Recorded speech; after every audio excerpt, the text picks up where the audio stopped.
Santapan Harian Rabu 7 April 2021.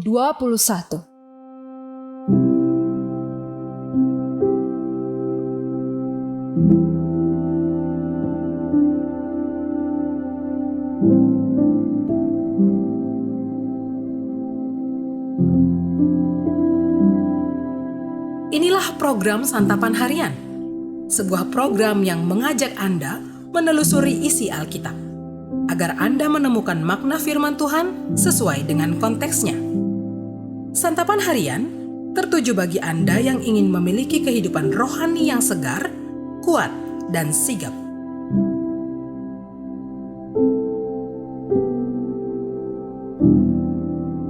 Hari ini kita akan membaca Injil Yohanes pasalnya yang ke-21, ayatnya yang pertama hingga ayatnya yang ke-14.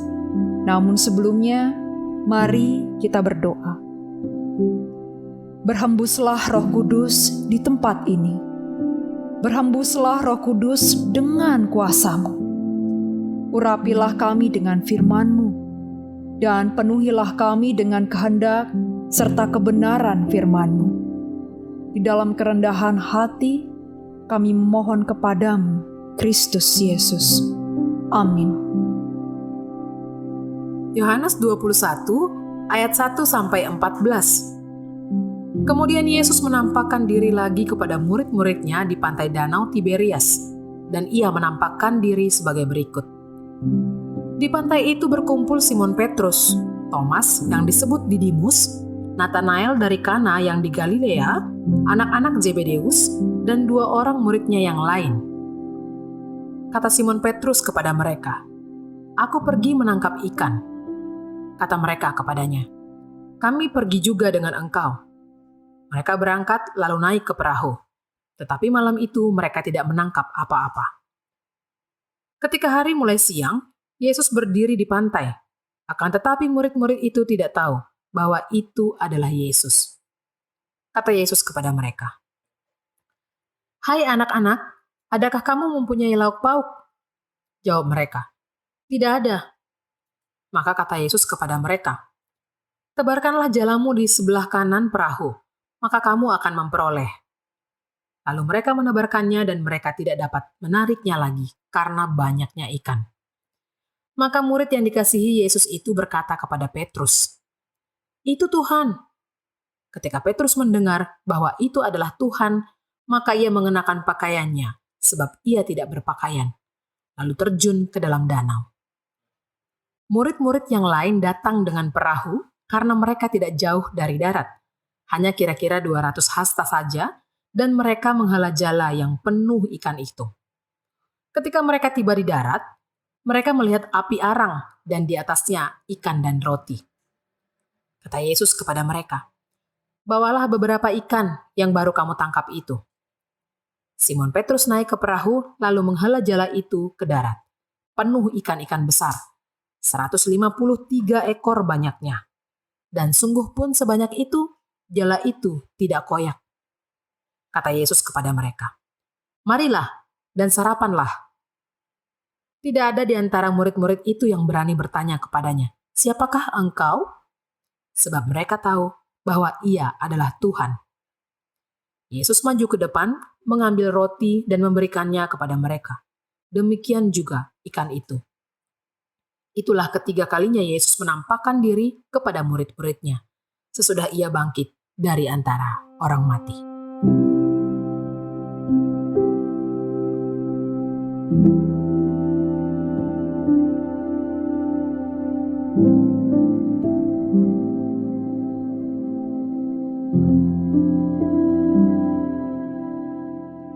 Sahabat Santapan Harian, kita mungkin telah mengenal banyak orang dan sebagian dapat kita lihat dari berbagai media sosial yang kita miliki. Kita saling mengenal dari hubungan keluarga, pertemanan semasa sekolah dan kuliah, pergaulan di sekitar rumah, tim kerja di kantor, dan masih banyak lagi sehubungan dengan interaksi kita satu dengan yang lainnya. Tetapi seberapa besar kita mengenal seseorang karena kasihnya?